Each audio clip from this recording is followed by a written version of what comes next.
Choosing your first ultramarathon can be really crucial in how your experience is going to be. If you choose something that's too challenging, you might absolutely hate it and suffer the entire way through, maybe even DNFing. If you choose something that's not aligned with what you want out of a race experience, again, you're not really going to enjoy it. So you have to think about what it is that you want out of this ultramarathon. For somebody who's maybe more performance-based, you might be looking at a faster 50k or maybe a backyard ultra and seeing how far you can go and see what place you can get. For somebody who likes more of an experience and likes nice scenery, you might look at something like an ultra mountain marathon, where it takes you over stunning scenery, or a coastal one, or something in the sun or the temperatures that you enjoy. And that's what this video is about, exploring which one's going to be the best one for you so that you make the right choice first time. So the first thing we want to look at is distance. How far do you want to go? Now, just because 50k is the next step up from a marathon doesn't mean that it's always going to be easy. It's still an ultramarathon, it's still a decent amount of volume to get in. However, we can look at some 50ks and think, right, they might be more challenging than what I'm ready for right now. Whereas a longer race on more easier terrain might be the next step, depending on what the logistics are around you. For instance, a 50k that's done over technical mountain terrain is going to be a lot harder than a 60 or a 70 or even an 80k done on nice trail routes. But for most 50ks, you're expecting to be finishing maybe 6 to 8, 9 hours time, depending on how fast you run and what type of terrain you're going to be on. And it is one of those good step ups from a marathon. What I would say when you're choosing the distance is knowing that you have enough time to train for it. You can't just go from no running to 100 miles in 6 weeks. It doesn't work like that. Well, not safely anyway. Most people can't go from no running to 100 miles in a couple of months. It's just not how it works. Putting that much volume through your body without any experience previous to that is just a recipe for injury. So we have to choose something that's a bit more sensible. So typical races will be a 50k, 50 miles, 100k, 100 miles, 250 miles.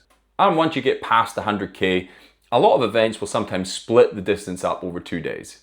Now, it's important to note as well that when you get into the multi-stage events, you have to really think about the logistics around your life as well.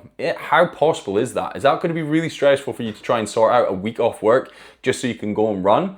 Or is it going to be more feasible for you to do shorter races and actually get more enjoyment out of it? The second thing I want to look at is going to be the terrain. If you're somebody who likes running on road, then maybe look for a road ultramarathon, maybe something like a backyard ultra, which is doing loops of a city or something similar like that. If you're somebody who likes being on trails and coastal paths, try and look for something similar, because the type of terrain that the race will actually have is going to dictate how you're going to be training. And your training is going to be the thing that takes up most of the time. And it's going to be a massive build up to it. You're going to be spending a lot of time on this type of terrain. Because if you pick a road backyard ultra and you hate running on road and you'd rather be up in the hills, you're not really going to enjoy it as much. The other thing with terrain as well is that, say you've come from a road running background and you've got your marathon pace and your 10k pace and everything else that goes with it. If you then throw in a mountain ultra and you're trying to judge the cutoffs by your road running times, you're going to be in for a big shock. The terrain is going to make a big difference in how it alters your pacing. And that's why training on the type of terrain that you're going to be racing on is so important. You just can't compare your road running time to the same as a mountain time. It's just not the same thing. For me personally, I'm a big fan on running on trails and hills. I like runnable stuff as well. I don't like it too technical. And for me, I'm not a massive fan of being on roads. I would much rather be in somewhere that's a bit more secluded, where it's a bit nicer to look at, and where you can actually get a bit of a pace on as well.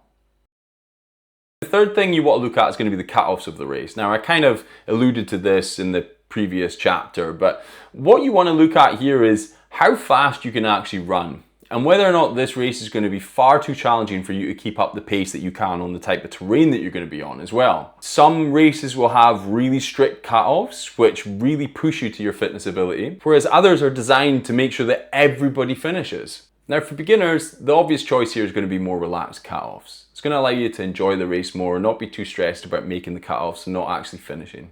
Now, for people who like a challenge or who are a bit more performance-based, they might go for something with tighter cutoffs just so that it pushes them a little bit further. Number 4, aid stations and support. These things can often be overlooked when you're planning your ultra running race. But by having a look at how far apart the aid stations are and how much support is actually available, and also what type of food they supply on the aid stations itself, can be really crucial in how you plan out your race. Now, there's always a spectrum for all the different types of things you need to think about for ultra running, and the aid stations are no different. And some of them might just provide water and a little bit of electrolytes. Others might provide an entire buffet of foods. Some might have checkpoints every 5 kilometers with a full spread of food. And some events like Beyond the Ultimate don't supply anything but water at all. Now, depending on how self-supported the race is, it's going to add to the difficulty of it. So what you need to think about is how good you are with your own admin and supporting yourself through something like this. The other thing to think about that supports you is how well the route is actually marked out. Do you have to follow a GPX, or do you just follow signs along the way? Again, both is going to affect the difficulty of the race that you're choosing. On top of this, there's the options of drop bags. Can you add a drop bag to the midway point where you can change your shoes and you have extra fuel in there? The other thing as well to think about is whether or not there's a support crew on there. If there's a support crew, they can bring food to you, they can help with morale as well when it's a really long race. Knowing about all these different factors can really help choose a race that's more suitable for you.